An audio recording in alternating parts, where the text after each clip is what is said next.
Welcome to another episode of the podcast, and we have a special guest today. Some would even say she's the best posing coach in the country, maybe even the world. What do you think, Donna? Introduce me as Deadpan Don. Don't introduce me as a posing coach. I was hoping that Deadpan Don was going to stick her head in and... Nah, you want me to retain my posing athletes, don't you? You've got to, kind of just... every now and then she'll come out. But thank you for joining. You know what's so funny is we got some anonymous questions about 5 to 6 times of when are you going to have Donna on? When are you going to have Donna on? I don't know if that was you doing it. Were you doing that? No. Are you serious? Yeah, there's people that wanted you on. Yeah. God bless those souls. I can't believe it. Well, I hope I live up to their expectations because I'm telling you now, can I tell everyone that I will suffer footy mouth? I am no good at speaking on podcasts, but I've always wanted to be on your podcast. So it's only been about 45 years that you've been doing this, and I want to be on here. So I say from the beginning that if I stuff up certain things, I'm sorry. I get really nervous about doing these. That's right. We're going to edit it out, and it's just a conversation between you and I. Just pretend no one's listening. I'll try. All right. So I want to start from the beginning. Yeah. And I want to talk about your entrance into the fitness industry and your comp prep history and journey. So tell me where it all began. Oh, get the campfire and marshmallows out, hey?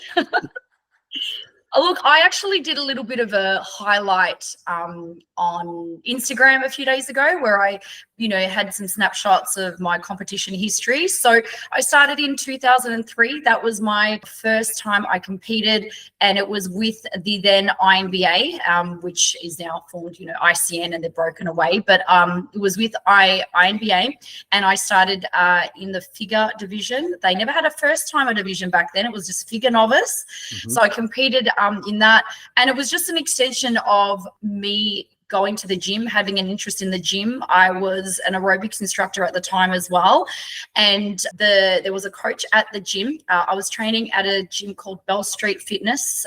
I think a few people in Melbourne who are of maybe 30 and older, 30 years and older would probably remember that gym. And it was owned by Australian ICN president, Tony Lanciano. He owned it at one point. And so anyway, I was training there. There was a coach there who asked if I wanted to compete, and I had no idea what that meant. Competing was not well known back then.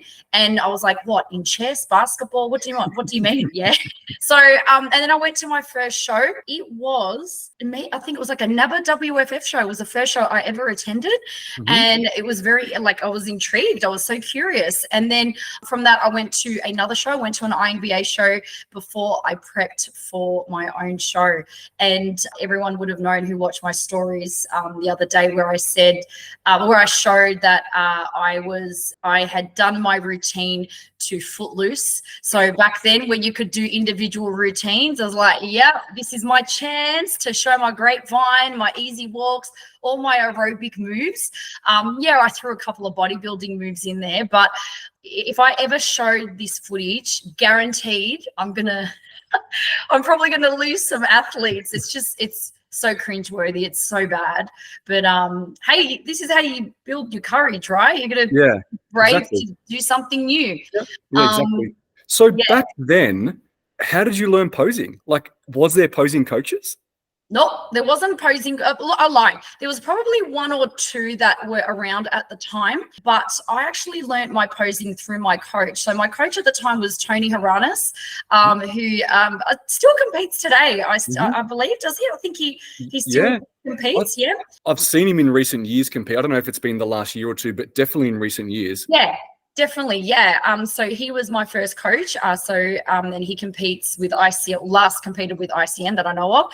And he taught me posing, but I also learned posing through magazines, right? Before Facebook, before YouTube, before Instagram was a thing, was not around. And I had a recorded VHS of a show from I think the year before or the season before. And it was just rewind the tape, watch it again, rewind the tape, watch it again. Wow. Yeah. So that were my resources, magazines, VHS recordings, and my coach. Yeah. So you have a tanning business too, but what about tanning back then? Who did it? What was it? Yeah, spray tanning wasn't actually a thing. Like, I mean, I'm sorry, spray tanning was around, but not for competitions. And so I'm not sure you would be familiar with Dream Tan. So Dream Tan is a product that's in a little black sort of, looks like I think like a moisturizing cream sort of tub, but it's a very kind of thick brown sticky substance. It's still used today. There are some old school athletes that still swear by Dream Tan, will only use Dream Tan. There are coaches who only want their athletes to be dream tanned. I still have some tubs of Dream Tan, so it's still around for those people that really want it. But that was how we were tanned back then. And I'll never forget, back then, I remember when I asked my coach, well, who does this tanning? And there was a guy named Noff. Everyone knew who he was, and he was just this person in the industry. I think he came to our gym, and I reckon he tanned the majority of people at that show. They said, you got to find him. He's around somewhere. It was literally like that. No booking in online. There's no teams of tanners or anything like that. You got to find Noff. When I tell, if Tony watches this story, he'll go, Noff. He'll know who Noff is. Can you imagine? I'm this, person that's never competed before. And Noff was like, all right, yep, get in here. Get your gear off straight away. Never met this person in my life, and it was just like, right, get to it, and didn't even look at me, just put the stuff on and off. And I was like, when you just don't have time to be horrified, like, yeah, I'm not getting my gear off, but you had no time. I was about to go on stage soon. So yeah, it wasn't a thing though back then, like spray tanning. Yeah. Crazy. So ask me that. God, that's actually good. Yeah, so that was 93. And no, then 93, 2003. I was like, Donna's not that old. Actually, No. I've got to tell you a story. For a long time, I never knew your age. And obviously you should never ask, right? But you look amazing for your age. Oh, God bless And you. you know when the first time I found out? When? When I went to your WBFF show in 2022. Yeah. And the announcer said what your age was. I was like, oh my God, that's how old Donna is. Really? You never knew? Never knew. I never asked you. I was like, I'm not going to ask you. Yeah, I know. But yeah, no, I appreciate that. That's really lovely. Yeah, so everyone knows I'm 49 now. That's amazing. Yeah. Can you believe the big 50? Oh, goodness me. What are you going to do for it? What are you going to do? Sending in my application for Shady Pines retirement home soon, hey? Oh God. Oh God. Yeah. Okay, so 03, right? Oh, we're still on 03. We're on 03. After 03, when was your next comp? I had a break. I had a break of till 2010 was my next show after that. Oh wow. Yeah. Okay. So I had a break. I think just life happened. I think I had a boyfriend and I just wanted to do different things, but I always stayed in the industry. So I became a trophy presenter. I helped backstage. I was backstage staff. I also emceed a few shows. Really? I did. Yes. This is on YouTube somewhere. And I'm frocked up in a dress on there, made a couple of bad, lame jokes on there. Yep. Yeah, so I was, Tony had asked me at the time, Tony Lanciano had asked me, and I was just like, why not throw me in the deep end? Yeah, I feel like I've run the whole gamut of shows, like not obviously prep coach, but, you know, done all the things that you can do on stage day, like all that staff and support, yeah. So 2010 was the next one, and what did you end up doing? I did figure again. So I did figure then, and that was the only time I think I ever did a season A show. So that was like the April, you know, probably the muscle model championships, that equivalent back then. And that was at the Moonee Valley Racecourse, good old venue there. So I did that show, and that was a small show, and I did figure novice and figure open. And that was the last time that I did figure. After that, I moved on to the model division. So after that, it was 2012. And then I competed even though I was in sportswear, they called it fitness model back then, even though I was, and then they changed it to fitness model, which had 2 rounds. Do you remember? So wearing a bikini as well as the sportswear. So it wasn't 2 separate divisions. It was the one, but with 2 rounds. And that was with ICN. And then that's 2012. Did I say 2014? I competed again. And I was at that point, I think I was 39 years old, and I won the Open Fitness. Wow. Yeah. And I remember the girl that came second to me was 18 or 19. And I was like, I felt, you know what? And this is why I say, you would hear me on my socials when I say that never let age stop you, never let that be the ceiling to your potential. I want to kind of be proof that no, you can absolutely do this. Absolutely. It's not just an 18-year-old, 19-year-old, or 20-something-year-old sport. Like, there are a few of us, older folk that are still competitive. So yeah, I was really kind of chuffed at that one. And what was that? 2014, 2016 I competed, and then 2017 was the first time that I decided to try other federations. And I competed with IFBB and ANB and ICN. I did 3 shows in 3 weekends, and let me tell you, after about 18 coats of tan in total, I look like a crocodile from Australia Zoo. That's how I look, I swear. Was that when you did the ICN Worlds at the Expo? Or was that 20? No, 2017 was the Australian Expo. Yep. Fitness Expo. Yep. And yeah, did that show there. So that was like in October or something. I remember that show. I do remember that show. Yes, you were there. Absolutely. There, yeah. Yes, I remember. You were there. Yeah. And then I took a 5-year break and then competed in 2022. So FMG, as you know, competed for WBFF at the time. And I thought I was just going to do one show. I joked that it was going to be my Johnny Farnham farewell tour. Those of you, I know you've got younger people in your audience, but surely they would know who Johnny Farnham is. And he'd always talk about, no? Oh God. Australian icon. He's a singer. Lots of people wouldn't. You know who he is. I know exactly who it is, yeah. And he used to have like the farewell tour, but then he'd come back 2 years later to be another farewell tour, something like that. So that was me. Doing the farewell tour, thinking that, well, in my case, I thought this was going to be my last one. And I just never expected to do so well. And that was probably the most nervous I'd ever been for a show. Yeah, because by that time you were like a renowned posing coach, and then you're going into that federation where posing is such a big factor. You were front and center, and let's see what Donna can do.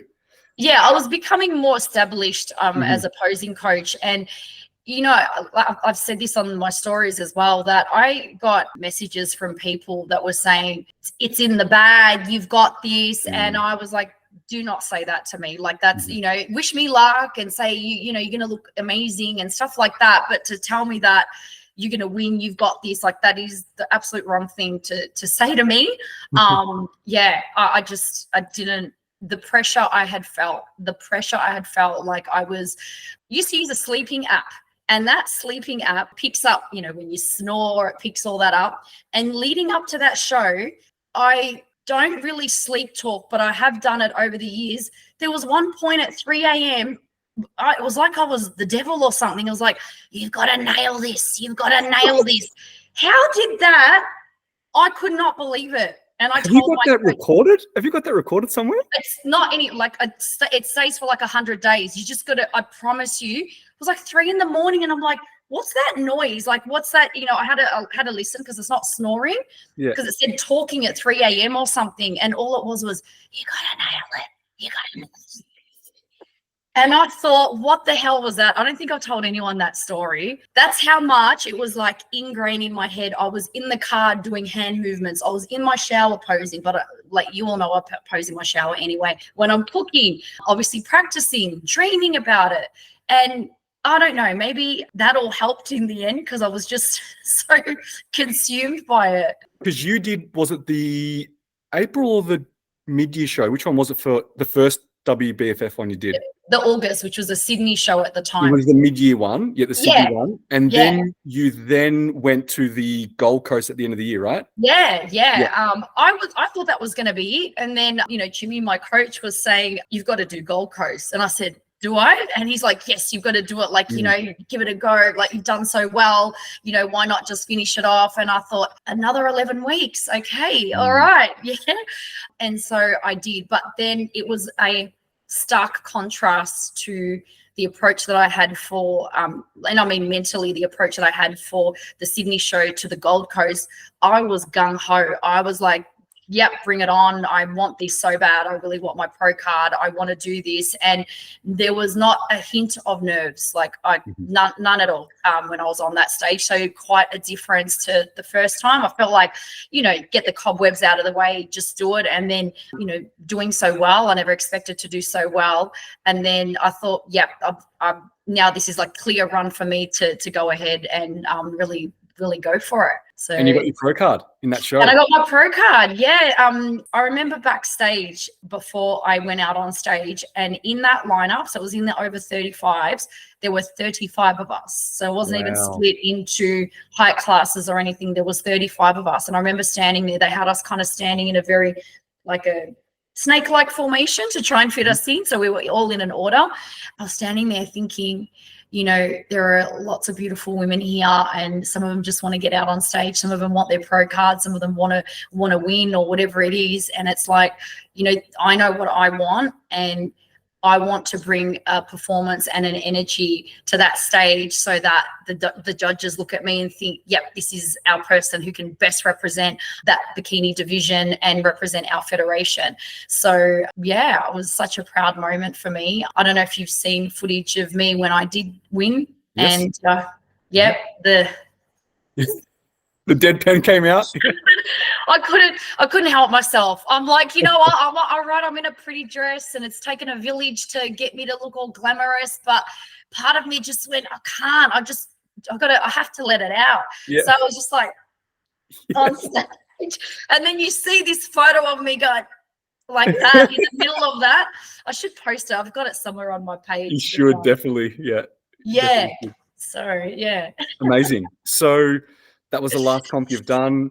Do we want to talk? Is there anything coming up? Any thoughts, feelings? Yep. My aim earlier this year, at the start of this year, was to aim for the pro show at the end of the year. So in October, that's going to be at the Gold Coast as well.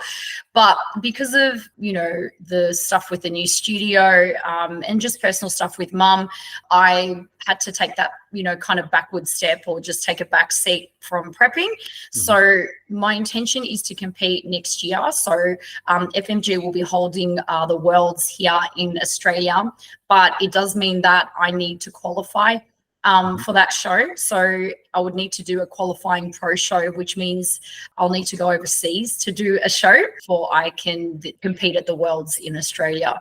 So that's the plan for next year. I will be at the FMG show this year though, because I've got athletes and I want to go anyway. I love it. It's like such a vibe and I love being amongst it all. So I'll definitely be there, ugly screaming for lots of people, but I'll be, a spectator rather than an athlete. Amazing. Can't wait to see how your prep journey for this. No, because it clashes with some other shows. So yes. Yeah. So many shows, federations in different states. It's so hard to get to every single one of them, but it is an absolutely amazing show. And I've been to that Gold Coast show. Yeah. Yeah. Love it. Okay. So we did the comp prep journey. We know that side of Donna. We want to learn about the next side of Donna, the most important side. Okay. The Deadpan Don side of Donna. Gosh. Oh, God bless. People must think like, what's that about? Where is that Tell us. person, that Tell us. character? What is it about? What's it all about? Deadpan Don came about. She came around back in 2020 when the lockdowns happened. So when we started to go into lockdown and everyone had to work from home, we weren't allowed out. I guess my thing was, there were a lot of people who were not mentally in a good space because it really impacted their, emotional and mental health. They weren't allowed to go out. They were pretty much stuck at home. We all know, we all went through some sort of, not great headspace. Well, I know anyway, like I wasn't in a great headspace. So I thought, is there something small that I can do to make people smile? Now, in the beginning, I actually called it a working from home challenge. I don't know why I called it that. And it was literally just me daggy dancing in my working from home clothes with a cuppa. And I was basically asking people on Facebook and Instagram, hey, show us your daggy dance moves and tag tag or hashtag working from home challenge, right? And no one took up the offer, right? I was like, here I am going, let's have some fun. And everyone's like, yeah, nah, we don't want that. But people actually laughed at me doing it. So I just kept doing it and doing it and doing it. And then it just became this thing of like, let's just have some funny facials and funny, like really weird dance moves. And I had people tell me, where's Deadpan? Where's Deadpan Don? I want to see Deadpan Don today on my Instagram, because I don't really post on Facebook anymore. But yeah, so it was like, so we're talking 4 years now. And yeah, and then I did a whole, I don't know if you saw the clip that I did about getting my FMG Sash and Pro card in the mail. You know, that took about 6 hours of filming. And the amount that you go through to film some of those Deadpan movies, like, yeah, because I know it's multiple angles, cutting, like, you put a lot of effort, but we absolutely love it. We absolutely love it. Yeah, so it was always just to make, if I can make you smile for just a second at my expense, all right, at my expense, why not? Who cares? It's just a bit of fun. Like, you know, like, I want people to embrace the fact that, like, when I do these Deadpan Don clips, I am crusty-eyed, first thing in the morning. My hair's like, I'm like disheveled, and I'm like, yeah, get the camera out, let's bring it on. My first coffee in the morning, do it. I'm not like it is. Yeah, I'm crusty as. I'll just go for it. Yeah. Has Deadpan ever been out in public? I know you obviously had to film that content in public, but have you ever just gone, you know what, Deadpan's going out today, that's it, she's going to go get a coffee, she's going to walk down to the local coffee shop and just be Deadpan? No, never. You know, this is why I'm single, Michael, because of Deadpan. But yeah, no, not going to unleash that to the public. I try to just do it in small snippets, because I don't want, you know, sometimes when my posing athletes message me, I just say to them, or ask them, am I still your posing coach? And they're like, hell yeah. And I'm like, oh, phew, thank God. So that's Deadpan doesn't speak, right? Has Deadpan ever said anything? No, Deadpan does not speak. Deadpan just stares and just dances. So it's actually good. She doesn't need to. She communicates with her, you know, interpretive dance. Yeah, because if Deadpan went out in public and tried to order a coffee, it'd be pretty difficult. I know. The other thing I'll say about Deadpan is that I've actually thought about making some t-shirts, but purely for making them, and all proceeds go to charity. That's what I want to do. That's great. Do something like that, and then just wear it. And and it's something I have talked about before with other people, so it will be something that's under my 45,000 list of priorities that I have. But yeah, definitely. Actually, while we're talking about products, let's talk about the Donzie. Yes. Tell us about the Donzie. Yeah. Well, look, you know, I've been part of, 10 out of 10 is something that I've had for such a long time. And, you know, we tan exclusively for shows, for competitions. And in our instructions, in our confirmation emails, where we tell people, this is what you need to wear when you come to your tanning appointment. And most people, honestly, are really good. They, you know, listen to our advice, and we say, you know, we want you to wear something that's big and loose, something that's big and loose around the ankles and the wrists. And there are some people that still came in leggings, still come in little tops, still come in shorts, and it doesn't matter what you say, they maybe not read the emails as well. That's probably part of it. So I've been wanting to do this for years and years and years, and after about 8 samples, I've got them up in the room. I actually wore them to my last 2 competitions. So the WBFF shows that I did, I actually wore the samples as well, just so I could, you know, give them a test run. And, you know, we wanted them to be loose. I wanted them to have zips in a certain way, and the amount of, you know, kind of collar and all that. So, yeah, and it's been received really well. So I really appreciate everyone who's bought one. I am making them in small. That was some feedback because I have a medium and large. But, yeah, I'm going to make them small. Should get you into one, Michael. Maybe you can model it for me. Had a few guys buy them too. Yeah, I've seen guys have them at shows. I've definitely seen them. Yeah.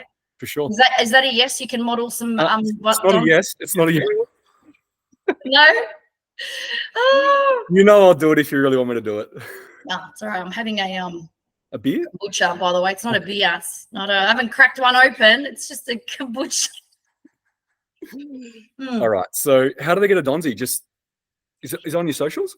Yeah, it's on my socials. It links in my bio, as well as on the 10 out of 10. Or if you're one of our athletes, you can buy one in the posing locker. I've got them there. So if you want to mine, just let me know, and you can pick one up, and that way you save on delivery as well. But yeah, if you come to the rehearsals, any of the workshops, let me know. Awesome. And then so I love it. It's nice going to shows and seeing people walking around in the Donzies. So I try and grab them so I can take a photo of them. Come back. Yeah. Okay, so you're talking about posing. Let's move into that. So when did you start becoming a posing? Like, do you know who your first client was? Yeah, you know what? It's funny because it's not something that I officially did. It was again back at Bell Street. I had after I competed, I actually had some athletes ask me if I could help them with their posing. So that's how it started back then. So back in 2003, 2004, I had a couple of probably in total I reckon about 4 or 5. And then what happened from there was my coach at the time started to ask if I could help another athlete and another athlete. And I think it got to the point, because I was tanning as well, I was doing competition tanning on the side of because I worked a corporate job in amongst all this. My coach had asked me to tan a particular competitor and asked if I could do a round of some model poses with her. So I was more teaching figure at the time because fitness and bikini modeling hadn't sort of come out till I would say maybe 2004, 2005, or even maybe longer, probably longer. I first competed in 2011, and at that show, it was majority figure. They just had some sports fitness, but it was like 10 girls in the whole show. Like it was hardly nothing. Yeah, I'm trying to think when it was. So I started teaching figure for a while, and then that was my first kind of sports model, fitness model athlete that my coach had asked me to help. He said, after you tan her, can you go through some poses with her? That ended up being like an hour after I tanned her. I was just going through poses with her. And then it just started from there. People would just ask me. So it wasn't a formal profession, occupation. It was just helping out people. That's how it started, just helping out. And then I reckon it got to 2014. And that's when I started to charge, I guess, and just think, is this something that I could actually make, an income from? And then I started to pose at different gyms. I think I've got all up, maybe I've been at about, my studio would be the maybe 6th, 5th or 6th. I'm just trying to think, 5th or 6th, So I've been at a few gyms and worked in their kind of aerobics rooms or the fitness rooms. And so it started. So going back, I actually probably from 2014 onwards, I started to, start organizing lessons and appointments and charging for actual formal lessons. So it started from there, and it just became something that was a part-time passion. And I worked a corporate job for over 21 years. And it was something I did on the weekends, teaching posing. So I was working 7 days a week and then going to shows and then tanning as well. So then a few years into doing posing coaching, I got so busy that I asked my corporate job if I was able to go down to 4 days per week and then do 3 days of posing. And then the balance changed and I went down to 3 days a week of corporate and 4 days of posing. And then that's when in 2021, while I was working from home, I got the virtual tap on the shoulder and got a call from my manager at the time to say, I need to let you go. And that was like a big kind of wake up call, and being told at home that you no longer have a job after 21 years. And so I probably sat on it for a month, and it was always, once I realized this is what I really want to do. I don't want to be in the corporate world anymore. This is actually what I want to do. And it was like the universe saying, well, here you go. We've given you the opportunity. what are you going to do about it, sort of It's thing. probably the best decision that ever happened to you.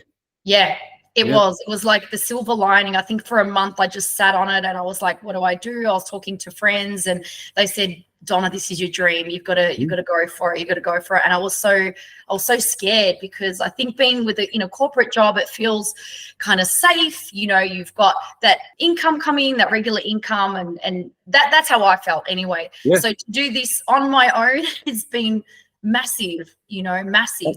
I know we spoke multiple times about it because I made that jump in 2016, the end of 2016. Yeah. And how many times did I say to you, Donna, when are you going to do it? When are you just going to leave your job? Yeah. Go on, make this your full time. And then you kind of got forced to do it, and it was the best thing that ever happened. Yeah, it was. Like I look back on it now, and it was the best thing. Like I thank the universe for that happening, because if that didn't happen, it might have taken me a lot longer to make that my decision. So yeah, and I haven't looked back, and there's no way that I'll go back to a corporate job. I'll say one thing. Everyone knows I love to wear thongs, right? The thongs as in my feet, not the thongs, the thongs. I love everyone that knows me when I'm at the posing locker. I mean, look, it's been really cold here in Melbourne, and like it's 4 or 5 degrees, so I have now put the socks and I've been like a normal person and put sneakers on, but everyone knows I like to wear thongs, and obviously that's something you can't do in the corporate world. And I wake up grateful every day for the smallest things, to say I can wear thongs when I go to the studio. I can wear thongs. I can wear activewear.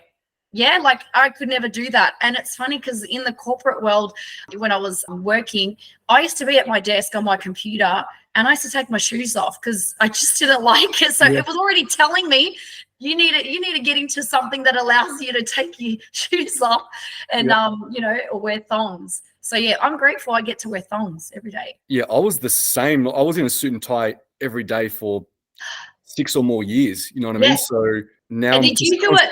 Were you doing it part-time as well? Like it was very similar to yourself. After I did my first comp, people started asking me for advice. And then I started like coaching people, not charging, just like, and then it evolved from there.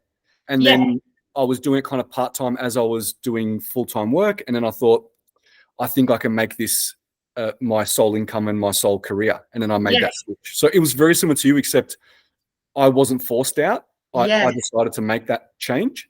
I admire the fact that you did that you actually took that initiative and you said, I want to do this. Like, whereas me, I was just scared. I was just really scared to make that leap. Yeah. So I was forced to in the end. Yeah. But I admire that you did that you went, I now want to move on. I've done my stint in my corporate career or whatever it was.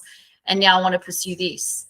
It was definitely scary, but it was a calculated risk. Like I made sure that I built up a buffer so I could support myself for X period of time, that kind of thing. But also too is when you're thrown in the deep end like that, or you throw yourself in the deep end, you just go really hard. Like you try, you like you've got nothing else but to make this thing work.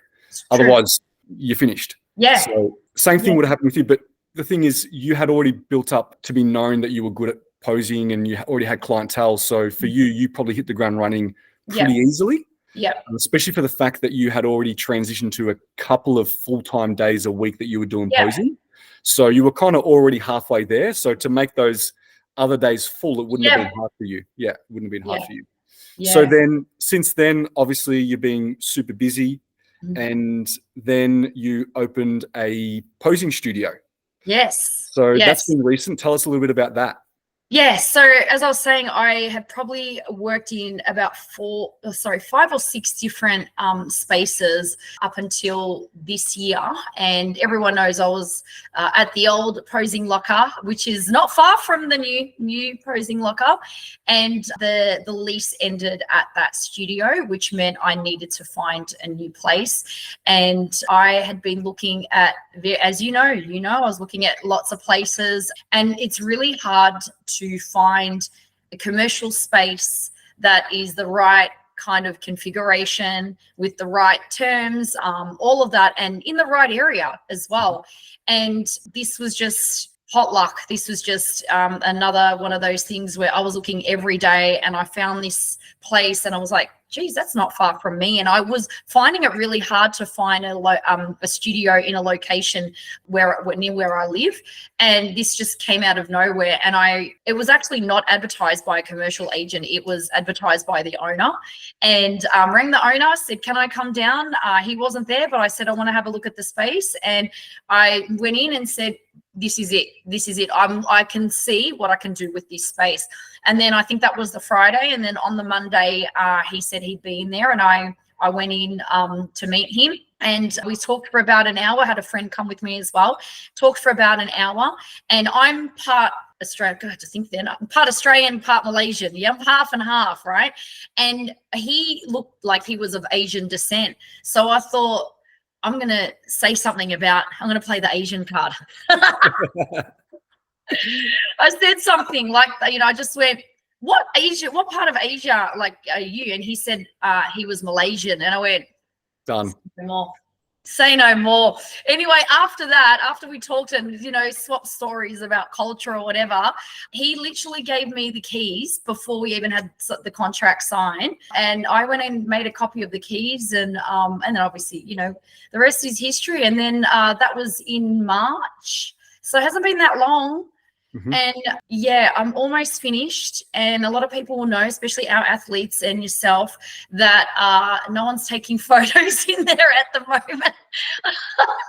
Yeah, I know. I've been a pain in the butt because until it's all finished, then you can go for your life. So I know, please bear with me if you're someone that's one of our athletes, mine or Ty's, or you've come to a rehearsal. You can take photos, go for your life in the toilets if you want. You can take photos in there, but not in the main part of the studio. But it's due to be finished soon. There's like a few finishing touches, and then I'll do a reveal video. I hope you like it. Do you like it? Yeah, it is a great space. Like, it's wide enough, but also it's nice and long where the mirrors go all the way through. The lighting is good. It's a low ceiling. Don't say too much. No, I'm just saying, like, it's a low ceiling, and obviously you have air conditioning and heating in there, so it's great, right? Yeah.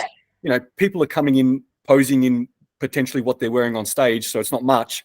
Yeah. And if it's hot or if it's like, it'd be great to temperature control. So that's a big win, to be honest. Yeah. And then it's just a great space. So, and like where it is and the parking, etc. So it's very, very convenient, even location-wise, on off the freeway, things like that. So yeah, you definitely found a really, really good spot, which is awesome. Yeah. And there's just a few finishing touches that I want to add in there. I've let everyone in on a little secret. Probably you not even know this, but one of my favorite movies, and I know people might think it's lame, is Suddenly 30. Do you know it? Yeah, I do. You know it? Yeah.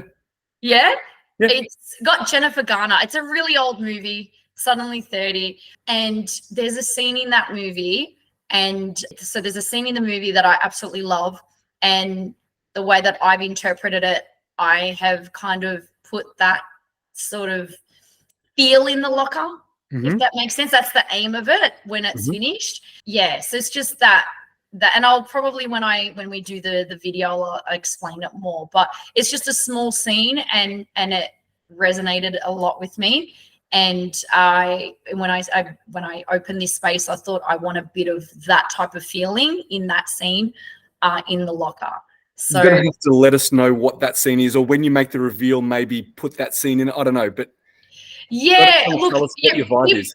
People will go, that doesn't, where is that scene in it's not even that, it's the feeling of that scene and the message that Jennifer Garner was trying to get across. That's that's how I interpreted it.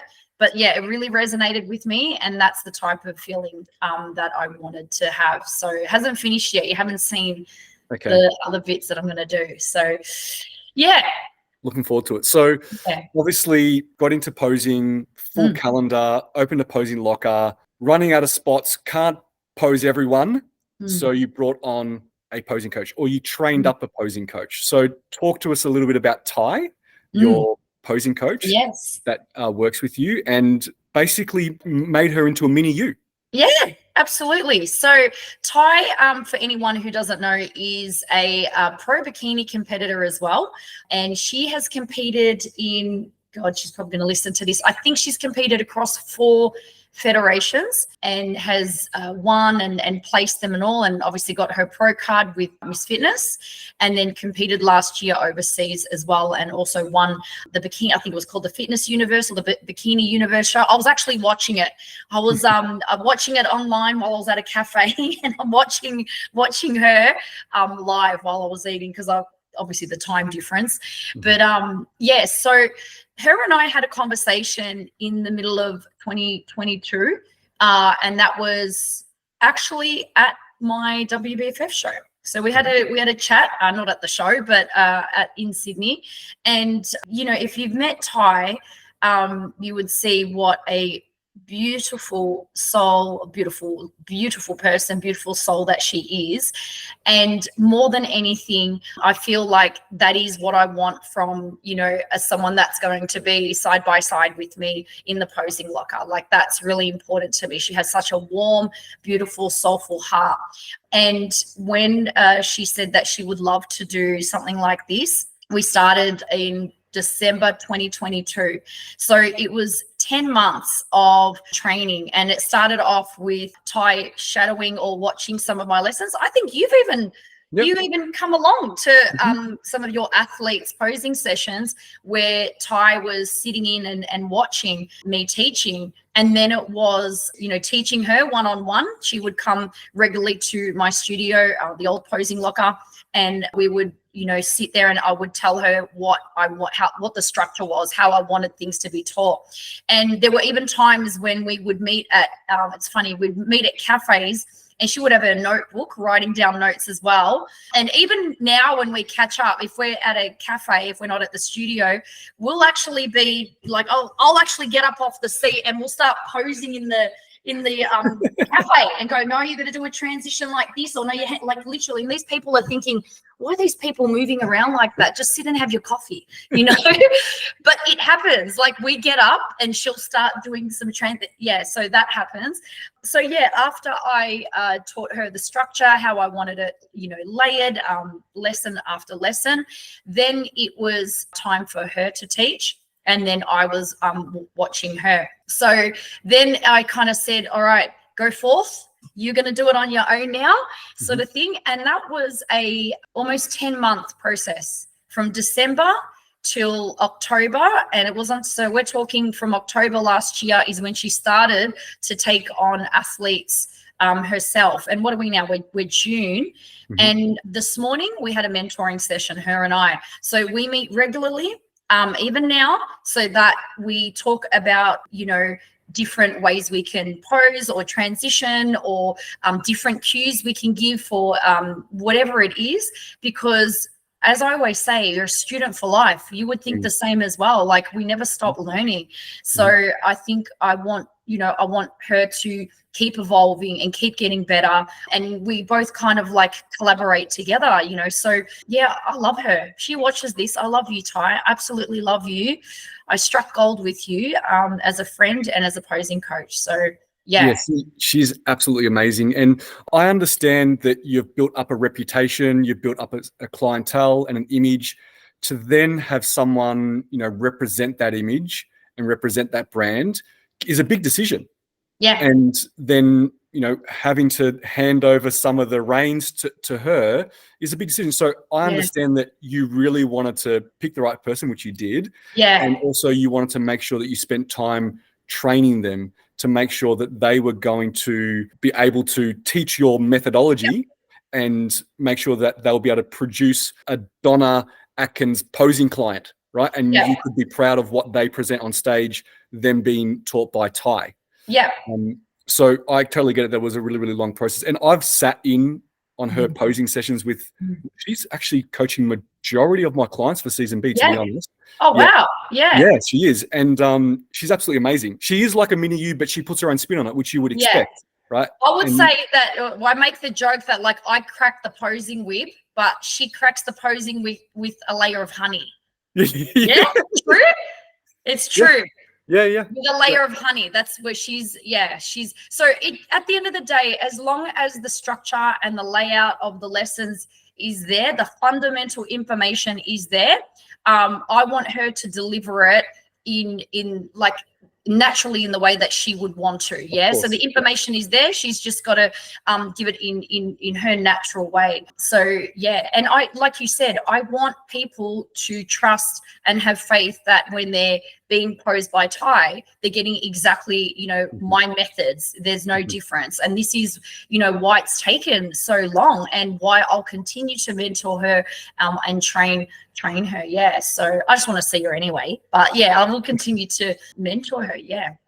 So you spoke about method, process. I've obviously been to a lot of your posing lessons, and you do have a stepwise approach and you build upon the previous lesson and so on and so forth. So, and I've been to other posing coaches sessions too, and they do it differently to you too. So I don't want you to reveal your secrets, but basically you do have a methodology. How long do you think it took for you to put that in place and know, okay, it's going to take 6, 7, 8 lessons to learn everything. We need to start from this, then we need to build to that, and so on and so forth. Yeah, it's taken a long time, to be honest. And I know this is going to sound, the first thing I thought of when you just asked me that was I used to be an aerobics instructor a long time ago, right?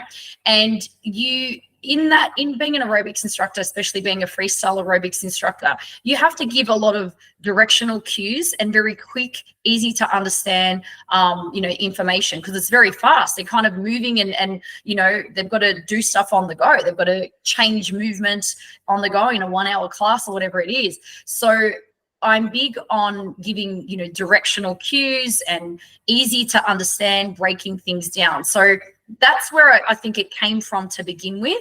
And it was just something really over time.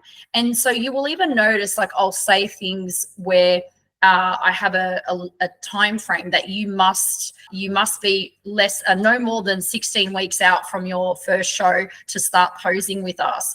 And that was, you know, I think originally I never had a time frame. It was like, I think I had it at 12, maybe 12, and I actually increased it to 16 because I realized I'm not going to be able to impart all the information that I need to teach someone in a very short time frame. Yeah, if they're not going to come to me every week, if it's a fortnightly lesson, it means that we don't have a lot of time, and we need to, you know, we need to kind of extend the time frame. So yeah, it's taken me a long time. I couldn't even tell you. It's taken me years. And even now, I still have the same format on what I teach at lesson 1, lesson 2. That will always be the same. Some information in that lesson does change over time. I mean, like I said, we evolve in the way we teach and do things. But yeah, it's taken a while. I know I don't know how other posing coaches teach. I just know this is what I feel has worked for the majority of athletes that come to me. And if I found that something wasn't working or they didn't understand a cue, then it's me, you know, researching to go, okay, how can I better communicate to a brand new person who this is like a foreign language to them? How can I make it so easy for them to understand? Yeah. So yeah. Let's move into some listener questions. So we got a couple. They were all anonymous, so people are allowed to send them through, and we don't know who they are. So I'm just going to start from the order they came in. Can you achieve as good results online as you can in person? Yes, absolutely. Yeah. I mean, look, the preference is if you can come in person, because in person, you know, I can do things like really crank your back up if I need you straight, if I need to tilt you down. You know, you're standing side by side next to me, so you can see my feet positioning. But online, obviously, it requires a lot more verbal information and description so that you get to be in the same position as if you were standing next to me. So yeah, as long as your posing coach is good at communicating and being able to verbally describe what they need you to do in detail, then yeah, absolutely. You know, I've got a lot of interstate athletes and even some overseas, and they obviously have no option but to have online posing. So yeah, I think so. Absolutely. Yeah. What do you think? Well, I'm an online coach, so of course I'm going to say yes, but I guess it is a little bit different because things that I prescribe are diets and plans and programs and things like that. But still, exercise is a component. That's a movement pattern that I need to teach someone. So I can't be there in the gym physically, but I can get them to send videos and vice versa. We can go backwards and forwards. Yeah. So it's definitely a way that can be coached. But as you kind of said, is if you've got some good cues and you can give some good direction, you don't need to be physically touching that person to get them to move in that way, right? So yeah. I guess that's the only thing. Like if they're with me and I can see that, you know, they need to be straighter up in their back pose, I'm like, probably see me, I'm cranking them back, you know, more. All right, let's move on to the next one. Why do you feel the need to add FMG posing moves into IFBB, NBA, ICN, etc.? Isn't simpler better? Less is more. So someone's got an opinion on that. Yeah. Look, this is a really good question. Look, and maybe for people who go to shows and see that there are athletes who are doing different routines, like they might see one athlete performing it a certain way and some another way. Now, I'll probably take IFBB out of the equation for a sec, and we'll look at, say, ICN, NBA, and maybe even A and B we'll throw in there as well. I run workshops and rehearsals every season, and I have, you know, people such as yourself and promoters and presidents and judges that come to workshops and rehearsals season upon season. So with NBA and A and B, they have that solo component, and ICN have a solo-ish component where, you know, they're almost the same. They're coming out on their own, not in a group. And I have had these people from these like the presidents, judges, promoters from these federations basically say that when someone comes out to do their solo routine, they can do whatever they like if they want to, and it's their chance to, you know, show a little bit of their own flair. If they want to look a little bit more dynamic, it's their chance to come out and kind of just personalize it the way that they want to. The fact that the federations welcome it and it's something that they allow, then why not? Why not give athletes the option? So I guess the other layer to this as well is that when I have athletes come to me, there are some that explicitly say, I want to add a spin, or I'd like to have more dynamic arm movements, or I want a little bit more flair to add to my mandatory poses. Then I'll have the other side of the spectrum where there are athletes who say, just give me the bare minimum. I just want to do, don't give me the least amount of steps. I just want to stick to the poses that I'm doing in my mandatories. And then somewhere in the middle, which is probably the bulk of my athletes, will say, let's just give anything a go. Let's just see what works and what doesn't. And then we'll go from there. So I never really feel the need to do it. It's really just based on preference. And if an athlete has that opportunity to, you know, present in the best way that their best version of themselves, then why not? You know, they will get to do their mandatory poses and they will need to stick to the federation guidelines. But if they've got that opportunity and they want to, and if this is going to make them perform more confidently and have a great experience, then I would love to be a part of that. So it's not something that I do for everyone. I can tell you that I have athletes who have placed and who have won, and some have had more flair and more dynamic movements, and some have just stuck to doing, you know, their quarter turns or their front and rear pose only as well. So there's a whole kind of, you know, there's no rhyme or reason. Everyone's different. So I won't do it for everyone. It's really a collaboration. And the fact that federations, I'll say this as well, over the years, the federations have evolved to a point where they allow for, you know, the solo routines. In the past, I remember coming out on stage as a group and you were told to only do a certain pose when you came out as a group and line up again ready for your mandatory poses. But now we have the option of doing a solo routine. I feel like, yeah, I want someone to bring out the best version of themselves. And if that means that they want to add in, you know, a little bit of this, a little bit of spice, I'm all for it. Look, I'd even say that those moves aren't owned by FMG, and I'd even say that those moves were being done before FMG and WBFF were even popular. And what are we talking about? A spin, a hair flick, those kind of things, which is, I think, is completely normal if someone wants to include them. And I've never felt like someone is posing like FMG during their comparisons or anything like that. It would only ever be maybe some inspired moves during their individual routine. And I still think that it's never full FMG. You could definitely tell, and you'd be like, well, we can tell that's a bit much there. Yeah. Yeah, I just feel like, I want athletes to, like I said, I collaborate with my athletes. I never say we are going to do it like this. I have a conversation, and the bulk will be guided by me. But there are some that will say to me, I would love to have some arm movements. Can I do a spin? I'd like to flick my hair. They say that. And if you guys have the platform and allow that and welcome it, why wouldn't we give it a go? Why wouldn't we not encourage that? 100%. Yeah. All right, let's move on to the next one. Some people want to know a little bit more about you, Donna. So what's a day in the life look like? Is each day different? What's a day on your plate? Do you allow flexibility? What's your training like? Do you coach yourself? So let's talk about your day. Do they look different? Do you train? Do you have a coach? What do you eat? Yeah. Oh, goodness. Look, I'll say my training and my diet has actually really taken a backward step.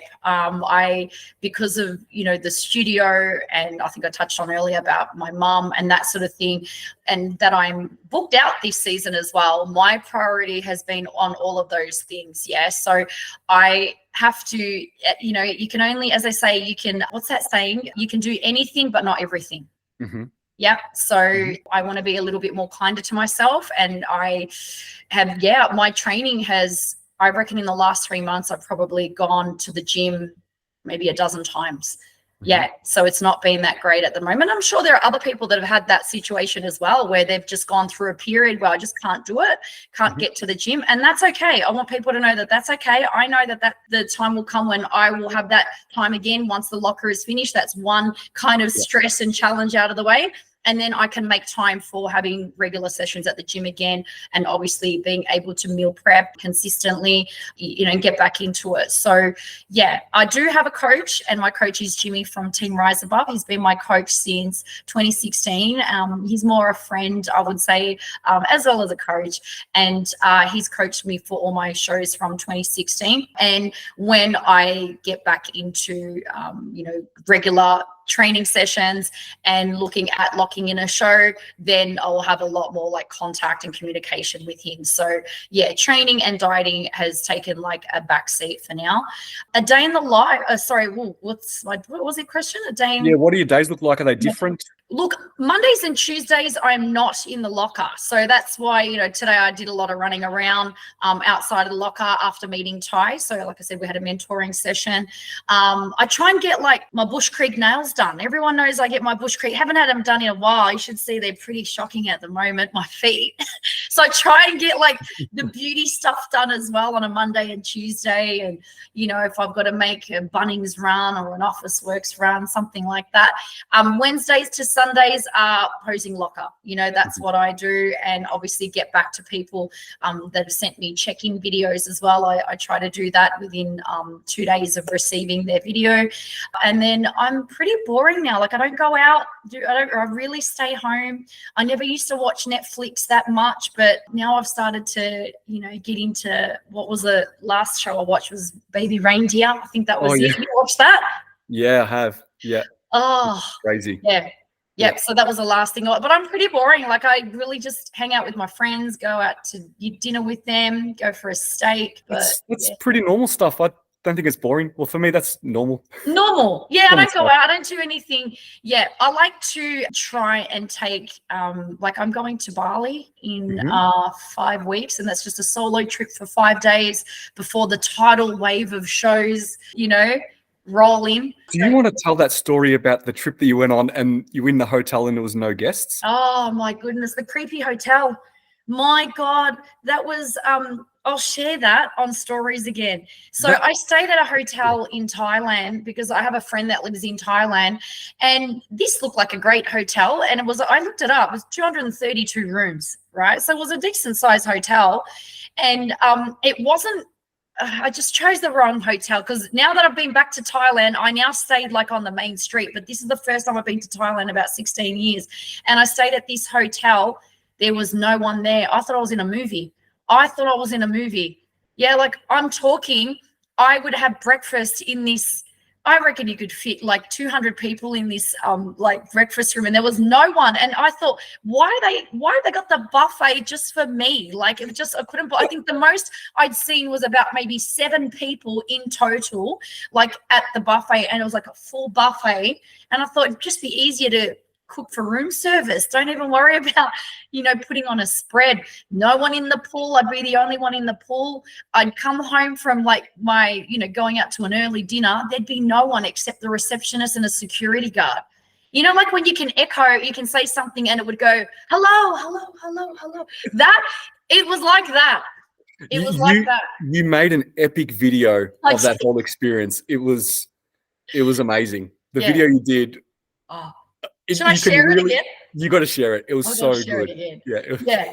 I could, and when I did that, I saw the staff looking at me thinking, what is this girl putting a tripod here and then walking around? But I wanted to show that there was no one. You literally had your camera on the other side of the resort. Yes. And you just walked all the way down the other end, and there was no one. There was no one. No one would ever get in. Yeah, there was no one. Sometimes I was in the pool on my own. Like, it was amazing. And and then what I actually asked the receptionist why there was no one there.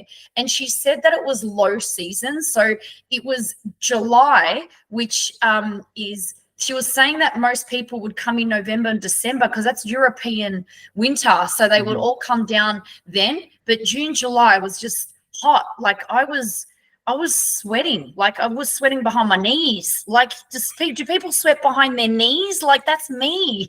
I couldn't believe it. And that was June, July, and that was low season apparently, and that's why there was no one there. Well, hopefully this Bali trip there's some people around. Oh yeah. So now Bali will be fine. Yeah. All right, let's go into the next one. Okay, this is a big one. You always say to start posing early, but if people come to you early in their off season to pose, you can't fit them in. I know you prioritize those who are in the next season, but why can't you make whoever books first in, first served? Appreciate you and really want to work with you. So obviously someone really, really wants to work with you, but maybe their season is next year or so on, and they're like, I just want to see Donna, but I can't get in. Yeah. Oh, whoever that is, look, I love you. I really love the fact that you're eager to work with Deadpan Don. So I love you, whoever it is. And you are right. So the way that I've kind of, to try and balance this is really, really hard. It's very, very challenging. And so what I've been doing, previously and currently is to take on people only for that season. And so I have a wait list at the moment for next year. And on that wait list is people that are competing in season A, B, or C next year. So what I had said was I will take on season A athletes first, and then we'll look at season B later. Now, this person, you make a really, really good point, because if you've already expressed interest and there are still people who haven't expressed interest, it's kind of like their bad luck if they're going to wait till December or January to book in. So I am going to take that on board, and I will actually change it. So from those that are on the wait list, it will be a first in best dress, because if you're wanting to start now and you're not competing for another 12 months, and you've already put your interest in, why not lock you in? If you're someone who is thinking of competing in season A and you haven't, then unfortunately you might miss out if I book out. So thank you for kind of shedding light on that and, making me think about it, because it is something that I have thought about, because I have had other athletes in future seasons who have wanted to compete, and I've just said, look, I've got to kind of focus on these athletes, but if I have capacity, why not? So I will. Now you've got it, like proof. Yep. Yes. So because people that are competing in season B this year, they're not getting in. Like they should have already started posing. It's done, right? Yep. We're less than 16 weeks out from the first show. You're not getting in, right? No. Not so then really season A athletes next year, if you have people for season A next year and then season B and C, if they're all on the wait list, would you still prioritize the season A ones first? And then if you have spots left, then whoever's first in best dressed? Or how do you kind of do that? Because what if the first in best dressed is a season C person next year? Does that kind of make sense? Yeah. I haven't actually had a look at what the proportion of athletes are if they're doing season A, B, or C. But don't forget, like obviously with Ty, I'll be able to split that. So we at the last time I looked, we had 52 in total. So I don't think all of them will be season A. There would be season B and some season C athletes. So I think I'm just going to go first in best dressed, whoever's expressed interest. Yeah. And you've got to think that as well, that also depending on, it's the hardest thing for me to forecast. I mean, I can't speak on other posing coaches because this is such a custom, thing where someone might need 7 lessons, another one might need 14. So what I'm saying is, like, maybe by the time the person that's had 7, it may not, I doubt it'll be 7, but 7, then I can start another person. Does that make sense? Yeah. You don't really know. Yeah, you can't. It's hard to forecast. You don't really know how many sessions someone's going to need, so you don't really know how much to keep a buffer of allocation or availability for. It would be very difficult. It's really hard for me to forecast. So I try to, I try to make it as fair and try to help as many people as I possibly can. But my rule will still be the same, that it will be 16 weeks, and I won't even rule out increasing it. I'll be honest, to make it even longer, because I just don't think 16 weeks, you've got to think 16 weeks based on, a fortnightly lesson, that's 8 lessons. 8 lessons, yeah, it's 8. It's only 8. 8 lessons. And this is, and that will mean that someone might have to have weekly lessons. So when someone comes to me 24 weeks out, we have the beauty of time. And, life happens, Michael, as we know, people get sick, people need to reschedule lessons, they've got to work. So that lesson now gets pushed. Then you lose more time. So this is why, in my opinion, less than 16 weeks, you are not going to master in my opinion, you're not going to master your posing. You're not going to develop stage presence in such a short amount of time.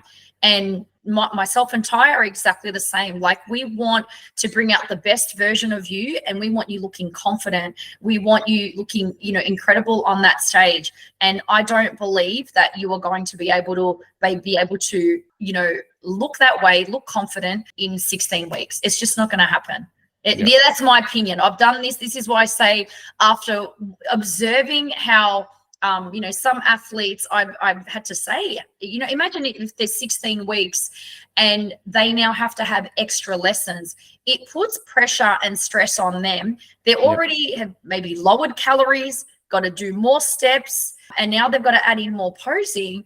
I don't want them to hate the process. I want them to love this journey. And if they do it when they've got 6 months, we cruise them in.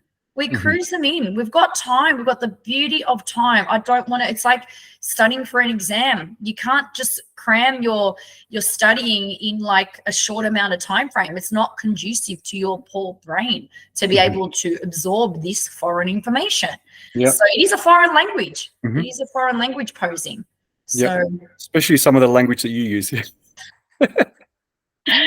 Oh, right. God. It's just me. I'm just lame. That's just how I am. It's good. As you would have seen in this interview, I'm not a good talker. I'm just this. I suffer foot in mouth. I'm really not good at this. You're good at this. You've done amazing. We've finished the questions. So tell us what's next. Any more secrets you want to reveal? Anything else you want to tell anyone, or you want to keep it to yourself? No, I'm just trying to think what else have I got coming. There's one more thing at the moment that's been in the background for a while. I can't say I don't even know why I'm even talking about it. It's in the background. It's something I commenced earlier this year, and I have to finish it. There's about 2 things that I want to bring out that you'll see. Yeah. Okay, cool. Oh no, that's nothing. I don't even know. When's the posing locker going to be finished? When are we going to get the reveal? Well, that's a good question. So I have about 3 things that will need to be in there. One's ordered, 2 I'm waiting on quotes for. And once that's finished, I hope next month. So what are we now? We are the 25th. I want to have it before I do the mega workshops. So I hope by July. I've already spoken to Alex from Next Gen to talk about doing a reveal video. So, yeah. Awesome. Cool. I hope I've been okay tonight. You've been awesome. That's Have I so been good. okay? Yeah, I think people are going to like this. Oh, I can't think- talk. I'm not a good talker. I think people are going to want Deadpan, but Deadpan doesn't say anything. So Nah, Deadpan doesn't say anything. You'll just have to watch my stories. Yeah. Look, I've done some really funny I did a Deadpan Don at a gym. Don't you remember the workout one? was that when you done the FMG thing? No. This is like going back 3 years ago. Oh, you got to release that one again. That was an oldie. Sometimes I do throwbacks. Do you want me to do Oh that no, one? you did do that. Yes, that was at Fox, right? Yes. I've seen that one. Yeah. How are you thinking about these things? Like, how are these things popping into your head? Sometimes I see, I get inspo from TikTok. God bless TikTok. Yeah, TikTok or Instagram. Or I don't know. I just get up in the morning with my crusty eyes and put on a song and then go for it. We didn't even talk about Fitness Don. You've been a couple of different Dons.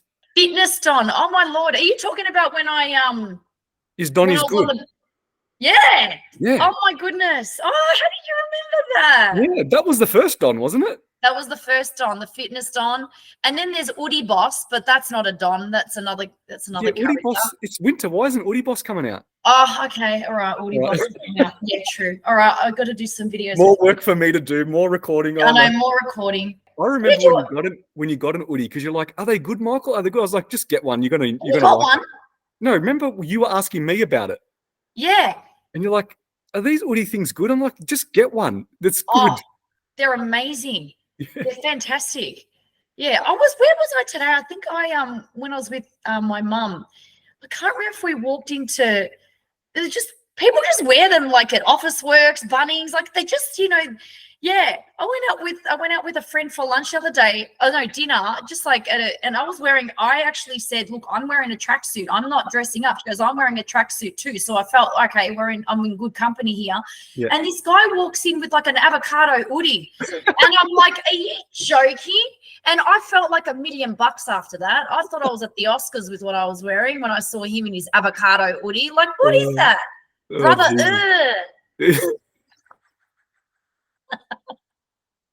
All right, we need some OODIE Boss. We need that repost of the Thailand trip. Fitness Don. And we need fitness. Yeah, we need to repost the Fitness Don. Fitness Don. All right, I'll repost it. Done. Yeah. All right. Thanks, Donna. I really enjoyed this. Awesome. Thank you. I hope people enjoy it. I hope you enjoyed it. Definitely. Appreciate it. Thanks for your time. Thank you.